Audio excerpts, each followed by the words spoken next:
donde estamos varios países detrás de recuperar nuestras obras y en Bolivia tenemos como 30 cerámicas precolombinas que están en Alemania. Entonces hay una serie de acciones que tenemos que hacer en el marco de este tema y obviamente tener la fuerza como países que quieren recuperar estos patrimonios que están dispersos en varios museos del mundo.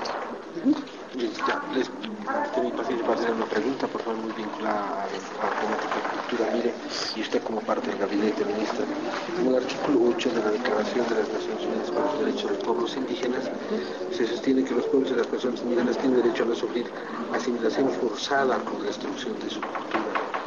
Hay una problemática latente en el país, que es el tema precisamente de los indígenas que viven en esta región como pueblos indígenas que conocen muy bien la temática.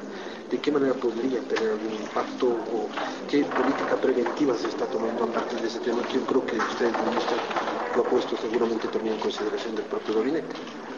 Bueno, mire, lo importante es poder trabajar de manera conjunta, ¿no es cierto? Está la Declaración de los Pueblos Indígenas de Naciones Unidas, que es ley en nuestro país, y obviamente hay varios artículos que hay que tomar en cuenta. Por ejemplo, el artículo 32, que tiene que ver con la necesidad de la consulta previa, libre e informada, en cuanto a cualquier obra, a cualquier proyecto que afecte a sus vidas, a sus culturas, a su tierra y territorio, ¿no? Entonces creo que el presidente ha sido claro, en primer lugar, de pedir disculpas por la violencia extrema que ha efectuado y realizado la policía contra los representantes y los miembros de los pueblos indígenas, originarios y campesinos de la Amazonía, y en este caso específicamente del Tibnis.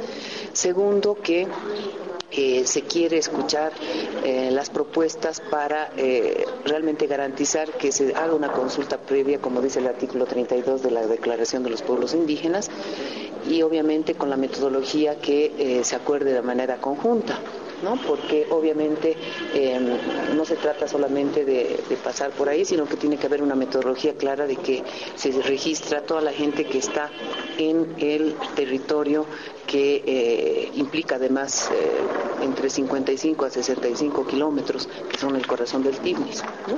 Entonces hay que ver cómo no solamente hacen los estudios de impacto ambiental, los efectos sociales, económicos, culturales, a favor y en contra que implicaría la carretera, porque obviamente en el pedido de los pueblos indígenas también se habla de que quieren acceso a la educación, a la salud. Entonces, ¿cómo vamos a posibilitar eso?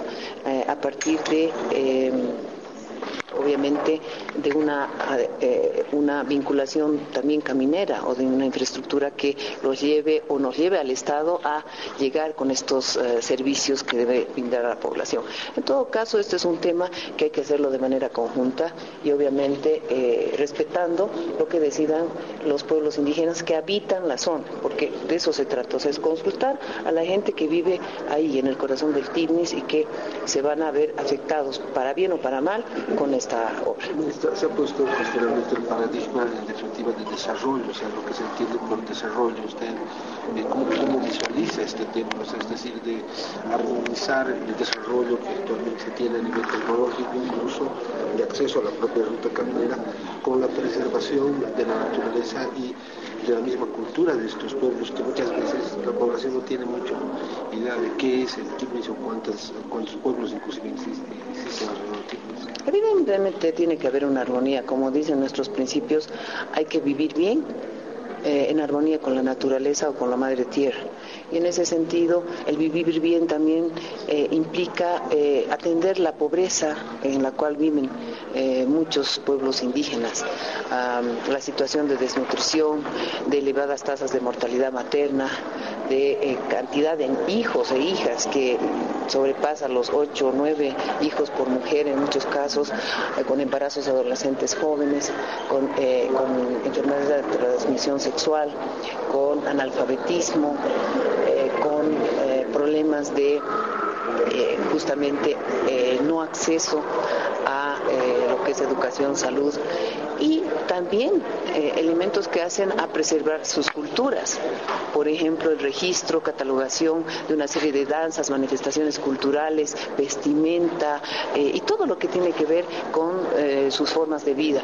Entonces, obviamente, tenemos que hacer un trabajo coordinado, armónico, para ver qué tipo de desarrollo estamos hablando, cómo vamos a garantizar que sea armónico, justamente que se pueda vivir bien, pero sin destruir el medio ambiente, pensar en las presentes y futuras generaciones, y de eso se trata, cómo lo vamos a hacer, en qué nivel de trabajo vamos a lograr garantizar ese acceso a la educación, salud, porque claro, es muy fácil desde las ciudades o desde los países desarrollados exigir que el bosque se mantenga sin ser tocado, y en otros países siguen consumiendo, en las ciudades siguen consumiendo, destrozando el medio ambiente, comprándose más autos que están afectando la naturaleza, y les queremos decir a los compañeros indígenas, por favor no toquen tampoco el bosque. Entonces, ¿qué falta también de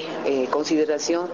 Creo que es un abuso también nuestro y de los otros países decir, ustedes se quedan ahí como han vivido hace, no sé, 3.000 años, y obviamente nosotros seguimos depredando la naturaleza. Son estas contradicciones que debemos encarar, y obviamente hay que también ver la manera de que no sigan explotando madera ilegal en el bosque, plantando coca, explotando la tierra que no es apta para cultivos, y se ha visto que en algunos lugares están utilizándolo para justamente cosecha de una serie de productos. Entonces, son muchos temas, no es tan fácil como parece, pero se tiene que trabajar viendo todos estos aspectos, el impacto social, económico, cultural y de varios otros aspectos que no solamente tienen que ver con el medio ambiente. Ministra, es un muy amable, como siempre. Gracias. Ya nos ha recordado.